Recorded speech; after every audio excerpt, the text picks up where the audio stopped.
হাইকোর্টের রায় বহাল থাকলো সর্বোচ্চ আদালতে। এসএসসির 2016 পুরো প্যানেল বাতিল হয়ে গেল।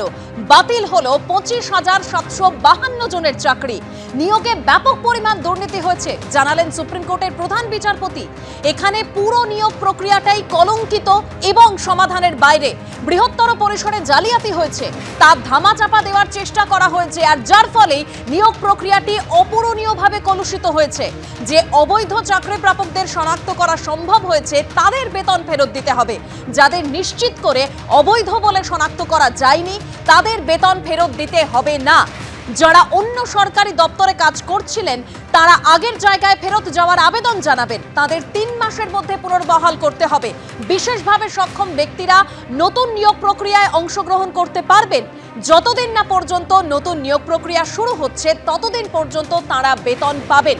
চাকরি থাকলো ক্যান্সার আক্রান্ত সোমা দাসের।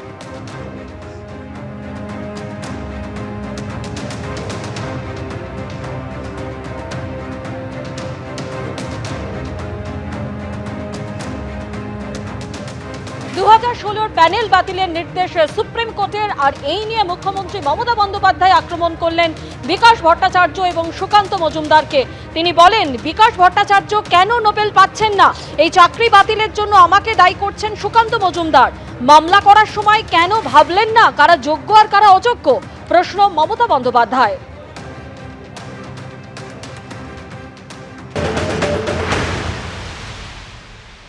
আমি অবাক হয়ে যাই, এখানে কেসটা করেছিলেন কে? বিকাশবাবু। তিনি তো পৃথিবীর সবচেয়ে বৃহত্তম লয়ার। তাকে কেন তিনি এখনো নোবেল প্রাইজ পাচ্ছেন না আমি জানি না। পাওয়া উচিত। ভাবছি একটা রেকমেন্ডেশন করব। এতগুলো মানুষের চাকরি যাওয়ার পরে বিজেপির মন্ত্রী সুকান্তবাবু বলছেন যে এর জন্য অযোগ্যদের জন্য যোগ্যদের চাকরি গেছে, এর জন্য আমি নাকি দায়ী। তো আপনারা প্রথমে যখন কেস করলেন একবার ভাবলেন না কারা যোগ্য আর কারা অযোগ্য? সেটা তো গভর্নমেন্টকে ভাবতেও দিলেন না। আপনারা নিজে যোগ্য তো? সবসময় বাংলাকে কেন টার্গেট করা হবে? কি দোষ করেছে বাংলার ছেলেমেয়েরা? কি দেশ করেছে বাংলার স্টুডেন্ট ইউথরা? আমার তো এখনও 1 লক্ষ চাকরি ভ্যাকেন্সি আছে স্কুলে, কলেজে। শুধু এই কেসটার জন্য আমরা করতে পারছিলাম না। হাইকোর্টে এই ভার্ডিক্টটা প্রথম দিয়েছিলেন বিজেপির একজন, যিনি এখন এমপি হয়েছেন। জাজমেন্ট জুডিশিয়ারি ছেড়ে দিয়ে বিজেপির এমপি হয়েছে, গাঙ্গুলি না ডাঙ্গুলি, আমি ঠিক জানি না তার আসল নামটা, পরে জেনে নেব। সরি। আজকে তারা কোন মুখে বড় বড় কথা বলে? তাদের দায়বদ্ধতা নেই, দায়বদ্ধতা ছিল না। এবং আমি বিশ্বাস করি এটা বিজেপি করিয়েছে এবং সিপিএম করিয়েছে। এর জবাব তারা আগামী দিন ভালোভাবে পাবেন। Somebody is to bail the cat. This is the right time, and that's why this warning bell to CPM and BJP party, কারো চাকরি দেওয়ার ক্ষমতা নেই, কেড়ে নেবেন না।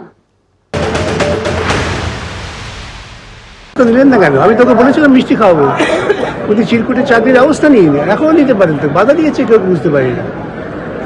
আর যখন ওর দুর্নীতি ধরা পড়ে তখনই উনি চাইছেন বাম আমলের চিরকুট। ওহে মহিলা, আপনি সেই চিরকুট ধরে ধরে একটা ব্যবস্থা নিন, কেউ আটকাতে দেবেন। আমি তো সবসময় বলি যে লোকে বিপদে পড়লে ভগবানের স্মরণ নেয়, তৃণমূল এবং মমতা বিপদে পড়লেই বিকাশ এবং সিপিএম এর স্মরণ নেয়। জন্য উনি কি বলছেন তা দিয়ে তো ভাবনা চিন্তা করে লাভ নেই। ও আমাকে স্মরণ করতে পারে ঘুম থেকে উঠে ঘুমার সময়, আমি ওকে আশীর্বাদ দিতে পারবো না। আমার এখন একটাই ওর পক্ষে আশীর্বাদ যে আগামী দিনে ওকে জেলে থাকতে হবে, সেই ব্যবস্থাটা করা তৈরি হচ্ছে। ক্যাবিনেট যদি সিদ্ধান্ত নেয়, সেখানে বলে যে যারা দুর্নীতিগ্রস্তভাবে চাকরি গেছে তাদের চাকরি দেওয়ার জন্য আমি সিদ্ধান্ত করছি, সরকারি পয়সা খরচ করে নতুন পদ তৈরি করছি বেআইনিভাবে, সেটা তো আরও বড় দুর্নীতি। এবং সেটা তো সুপ্রিম কোর্ট বিচার করবেন বলে ভিন্নভাবে রেখেছেন। প্রথম মামলা করেছিলেন, আমি ভাবছি নোবেল প্রাইজের জন্য ওর নাম রেকমেন্ড করব। খুব ভালো কথা, করুন না, কোনো আপত্তি নেই। অন্ততপক্ষে ও জীবনে একটা সৎ কাজ করবে, সেই সৎ কাজটা করুন।